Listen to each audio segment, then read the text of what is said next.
हमारे जमाने में साइकिल 3 चरणों में सीखी जाती थी। पहला चरण केची, दूसरा चरण डंडा व तीसरा चरण था गद्दी। तब साइकिल चलाना इतना आसान नहीं था, क्योंकि तब घर में साइकिल बस एक होती थी जिसे पापा ही चलाया करते थे। तब साइकिल की ऊंचाई 24 इंच हुआ करती थी, जो खड़े होने पर हमारे कंधे के बराबर आती थी। ऐसी साइकिल से गद्दी चलाना मुनासिब नहीं होता था। केची वो कला होती थी जहां हम साइकिल के फ्रेम में बने त्रिकोण के बीच घुसकर दोनों पैरों को दोनों पेंडल पर रखकर चलाते थे, और जब हम ऐसे चलाते थे तो अपना सीना तान कर टेढ़ा होकर हैंडल के पीछे से चेहरा बाहर निकाल लेते थे और टिन टिन करके घंटी इसलिए बजाते थे ताकि लोग बाग देख सके कि ये लड़का साइकिल दौड़ा रहा है। आज की पीढ़ी इस एडवेंचर से महरूम है। उन्हें नहीं पता कि 8-10 साल की उम्र में 24 इंच की साइकिल चलाना जहाज उड़ाने जैसा होता था। हमने ना जाने कितनी दफा अपने घुटने और मुंह तोड़वाए थे, और गजब की बात तो यह है कि तब दर्द भी नहीं होता था। गिरने के बाद चारों तरफ देखकर चुपचाप खड़े हो जाते थे, अपना निक्कर पोंछते हुए। अब तकनीकी ने बहुत तरक्की कर ली है। 5 साल के होते ही बच्चे साइकिल चलाने लगते हैं, वो भी बिना गिरे। 2-2 फीट की साइकिल आ गई है, और अमीरों के बच्चे तो अब सीधे गाड़ी चलाते हैं। छोटी छोटी बाइक उपलब्ध है बाजार में।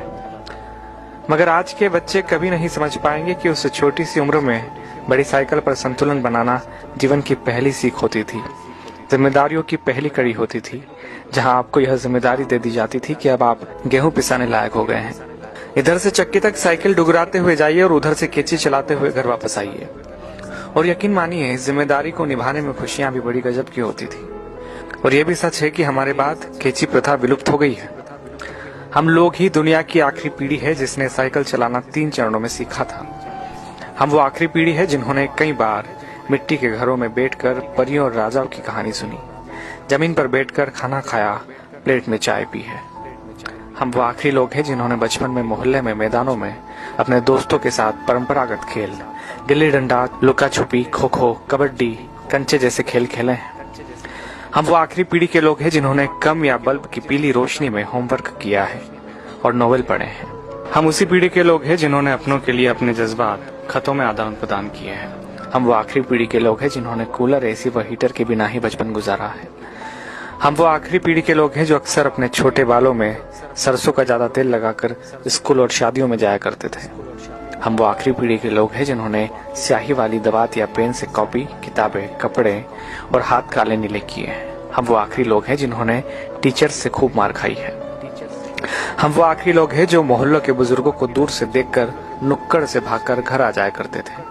हम वो आखिरी लोग हैं जिन्होंने गोदरेज सोप की गोल डिबिया से साबुन लगाकर शेव बनाई है, जिन्होंने गुड़ की चाय पी है, काफी समय तक सुबह काला या लाल दंत मंजन या सफेद टूथ पाउडर इस्तेमाल किया है।